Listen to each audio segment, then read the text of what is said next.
as well as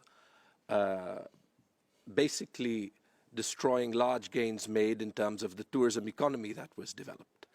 In the Peshawar Valley, which are plains that have been traditionally prone to floods, and in the southern districts of Dera Ismail Khan and Tank, where there was also significant damage. If you change the slide, please. Overall, while the numbers in other provinces may be greater, the scale of damage in Khyber Pakhtunkhwa was also significant if you look at it on an overall basis. 1 million people impacted, 100,000 houses damaged or destroyed, 100,000 acres of crops destroyed, 40,000 cattle, and that means 40,000 families and their livelihoods taken away from them, and roughly $737 million of damages. Next slide. What makes me proud is that in Khyber Pakhtunkhwa, what we managed to do differently this time was the quality of response. What I can say is that different layers of government worked, they responded, and what I can also say is that some of the investments made over the last 10 years actually helped to mitigate and reduce the quantum of losses significantly versus very similar floods in 2010 that actually, with water of very, very similar flows, caused much larger scale devastation. I want to take you through a brief journey of some of those investments, which I think can form the blueprint for the sort of collaboration that we ought to have. Next slide.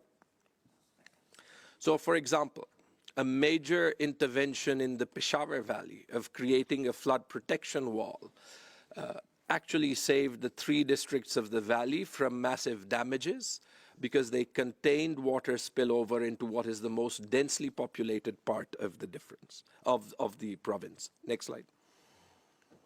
Similarly, over the last 4 years, our investment in a world-class rescue service, which was only present in a small number of districts in the province, actually paid off manifold in the first 2 days of the actual water inundating people's homes. Expanding this service from 10 districts to all 35 districts with a quality of manpower that is second to none meant that our rescue services could actually get to and save 70,000 people through a proactive response on the day. Next slide. The 10 years of governance and the governance standards that we've set, actually, and I saw this firsthand visiting different districts of the Peshawar Valley, helped to create conditions for a proactive response that were better than have ever been seen before in the province. And there are many heroes that were produced. What you see on screen is a picture of Kuratullah and Wazir, an additional district commissioner in the Nowshera district, and the sort of unlikely figure that emerged in Khyber Pakhtunkhwa, where women in administrative positions also became heroes of the flood response. Beyond this, the fact that this is perhaps the one province that has a functional local government system in place, and that local government system actually consists of something like 4,000 village governments at the community level, meant that those village governments and the village nazims actually became the fulcrums, the focal point for response in terms of coordinating the relief and rehabilitation effort at the district level. Next slide. Next slide.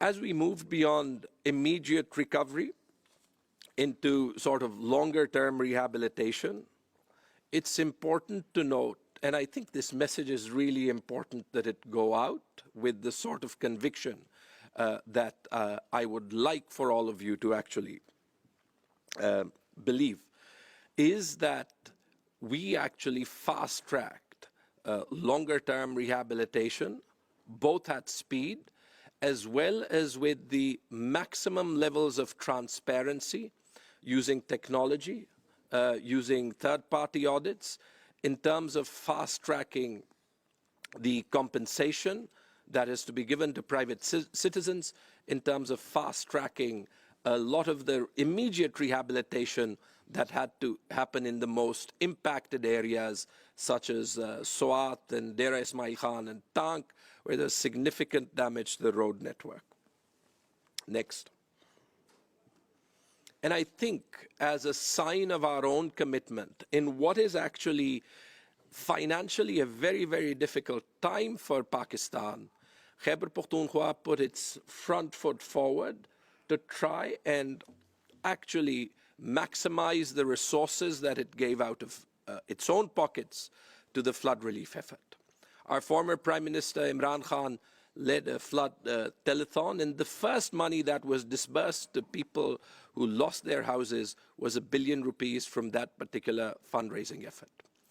Our government employees contributed ₹2.7 billion, and government set aside ₹10 billion on top of that to ensure that those people who've lost their housing actually get access to financing to be able to rebuild as quickly as possible, in as transparent a way as possible, because the money that they got was through the local bank, through an ATM card, and with zero human interaction. Beyond this, and I'm sure other provinces did this as well, we almost froze development expenditure to be able to repackage and repurpose and prioritize funding for flood relief before anything else, and also diverted other development expenditure in the road sector, in the health and education sector, to actually first cover for damaged infrastructure before actually going on with the normal development program of the province. Next slide. Now, one case that I want to make very passionately. Why does Khyber Pakhtunkhwa need your help? Yes, it's true, and the Honorable Chief Minister Sindh is sitting, and I can't claim that we had the same impact in Khyber Pakhtunkhwa of the floods that we had in Sindh. But remember that Khyber Pakhtunkhwa is the province to which the peace and security of Pakistan is most linked. Remember that we actually have a responsibility that we try our best to actually fulfill, the best of our ability, of mainstreaming the former tribal districts of ex-Fatah that perhaps are critical in terms of bringing them into the economic net of the country, to be able to actually give some of the most troubled areas of Pakistan a foundation of economic progress that can actually contribute to the longer-term peace and security of Pakistan. And remember that Khyber Pakhtunkhwa, if you include Fatah, in terms of the war on militancy, and these are interesting figures, actually has seen 73% of militancy-related deaths versus the rest of the country. Next. So what we did beyond the short term, and this is getting to the crux of where you can actually help, is first, we actually, perhaps more rapidly than any other province, built our project plan, $544 million, 1,500 kilometers of roads, something like 1,800 education facilities, and other details that you see here, the irrigation network, the health and education network, the water supply schemes. All of these are available in the Khyber Pakhtunkhwa flood response booklet that is both available outside as well as online, so that individual countries and donors can help engage post this flood effort into where they can contribute. And beyond this, next slide, are the citizen losses of 193 million, large chunks of which, such as the housing damage compensation, we are covering ourselves. But in terms of being able to build more resilient agriculture, a more resilient livestock sector, it is important that here we also collaborate and partner with international partners. And there are many ways. The World Bank, for example, has already helped in terms of raising and allowing those with subsistence agriculture as a means of living from being able to regain their livelihoods. Next.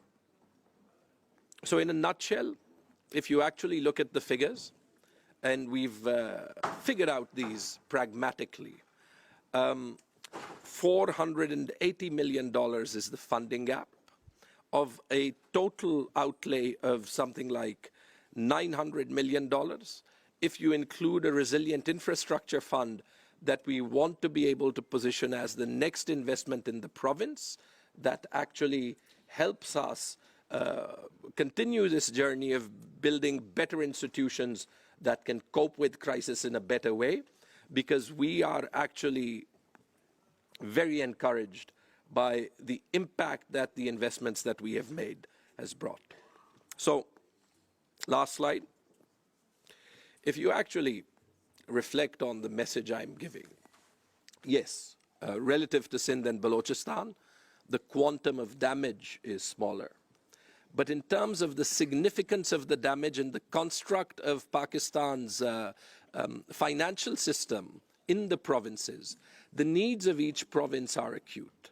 And I hope that as you help us and as we embark on a partnership, that we can actually help you set standards for the way that development assistance should work, that can set an example both in Pakistan as well as across the international development community. Thank you very much for your attention. Thank you. Thank the Minister for Finance and Health from Khyber Pakhtunkhwa. I must